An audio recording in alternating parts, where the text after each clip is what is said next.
Hey, this is Dr. Rob Wabb, and I am your Chief Nutrition Officer for Premier Protein. I thought it'd be just a little bit easier if I shot a little video about the idea of sustained or steady energy. And energy is just kind of one of those words that's a little bit nebulous. Some people may associate it more with vitality, that feeling of alertness, that lift, emotional, cognitive lift. Other people would associate it more with fuel, providing fuel so that the body has everything it needs to function at a great level without really having to tap into its own body stores. So what we're going to do is we're going to separate the two and talk about some of the key concepts and nutrients that would be involved in either a cognitive energy or a fueling energy, both steady. All right, first, let's talk about cognitive energy. Probably one of my favorite ways to think about energy. I always like to separate energy and fuel as sort of different. So energy from a cognitive standpoint, that feeling of heightened alertness, focus, the ability to concentrate, feeling lifted, feeling like your ability to do something isn't really going to be a chore. You have the energy to do it. So, number one, in my opinion, often associated with vitality, secondarily with alertness or focus. There's not a lot of nutrients that really fall underneath this umbrella. The biggest, the king of them all is going to be caffeine. And caffeine, naturally occurring in the beans of coffee as well as guarana and some other plants, is a cognitive, mental sort of factor, a nutrient, if you will, that will heighten alertness as it blocks adenosine receptors. Adenosine tends to calm you down. Caffeine gets in there where adenosine tries to do its work and keep you calm and sedate, but caffeine gets in there and you are less calm and sedate. So caffeine is the biggest factor that from a cognitive energy standpoint, that we really have to, think about.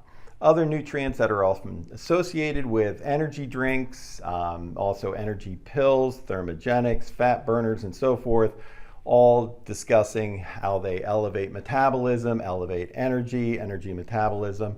So you have nutrients like taurine, glucuronolactone, you'll have B vitamins, those are commonly used. Often you'll see carnitine as well. Choline is often used. But by and large, it would be really difficult to prove that any of these would have an independent effect on elevating cognitive energy. So they're good as flankers and they're great for telling a story, but these guys right here, these other nutrients, maybe are there as flankers and storytellers, but the king is going to be caffeine. So we'll go a little bit deeper. I'm a scientist and I love just reading journals and I like to see the science because we're all about the science. And so this chart here comes out of a paper that's a few decades old. It's from a Scandinavian researcher named Astrup, and he did some really good caffeine work a while back. And his data is pretty much the same data that we see in other studies as well. That as you give incremental levels of caffeine, you can see a greater metabolic lift, and then it'll plateau at some level. And so just as little as 100 milligrams, which is equivalent to what you have in some of your Premier products, and we have in a dimetized product, is enough to elevate metabolism by purely caffeine alone. So this is really solid data, and you can see that over a 3-hour period, that lift it remains. So caffeine really is the most important nutrient. Our first measurement was resting energy expenditure, or REE. This is how many calories our body is burning while we're at rest. We measure this by assessing how much oxygen they bring in and utilize and how much carbon dioxide they produce during a given period of time. From that, we're able to estimate calories burned, as well as the fuel mixture that they're utilizing, carbohydrates and fat, the ratio between the two. And you can see the data in this study suggests that over the 4-hour period, metabolism stayed elevated all the way through. That's steady energy. The key subjective measures are alertness and focus and perceived energy, as well as fatigue during the 4-hour period. Now, our data was really encouraging in this study, and it suggested that over the 4-hour period, energy, the perceived energy, remained elevated. Alertness and focus were identified as being elevated at different time points as well. Also, perceived fatigue remained lower than a controlled treatment. So this is great data for steady energy over a 4-hour period with a caffeine-containing dietary supplement. The second thing that we wanted to do was to capture some safety data. Sometimes they'll say that my heart was racing or I felt uncomfortable. So we wanted to capture a couple of key cardiovascular measures. First, we looked at heart rate, and then we looked at systolic and diastolic blood pressure. So you can see that at no time point did these measures actually go up. This is a really good sign because a lot of times people complain if they take in too much caffeine that their heart races and they feel uncomfortable.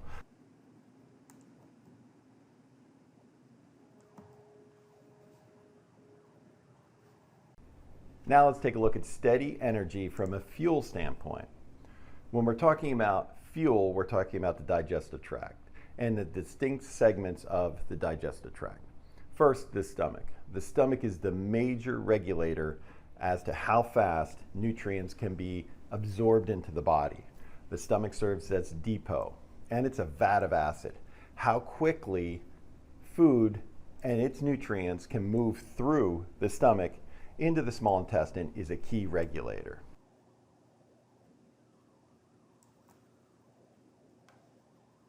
In the small intestine, proteins are digested all the way down to amino acids, and more complex carbohydrates and disaccharides are digested all the way down into simple sugars, the monosaccharides. The amino acids and the monosaccharides are absorbed into the blood. So you see their levels in the blood go up fairly quickly. Now, fats are a little bit more complicated. They don't dissolve well in the watery part of the digestive tract, so shorter chain and medium chain fatty acids from fat are actually water soluble enough to get into the bloodstream along with the monosaccharides and the amino acids. That allows them to be more immediate fat fuel for muscle and other tissue. On the other hand, most of the fat in the normal diet is not water soluble enough, and it needs special transporters. And this takes a lot more time for it to make its way into the circulation and be available for tissue throughout the body. So for foods with a higher level of fat, the time for total digestion is going to be longer. The time for total absorption and availability to different parts of the body is just going to be a little bit longer. And we have to mention fiber when it comes to creating a more sustained energy profile and give it some consideration.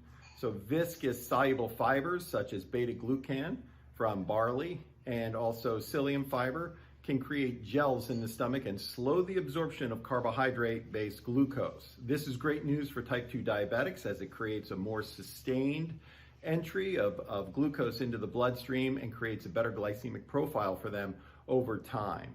So fibers, especially the viscous soluble fibers, may be helpful in creating a more sustained energy profile, but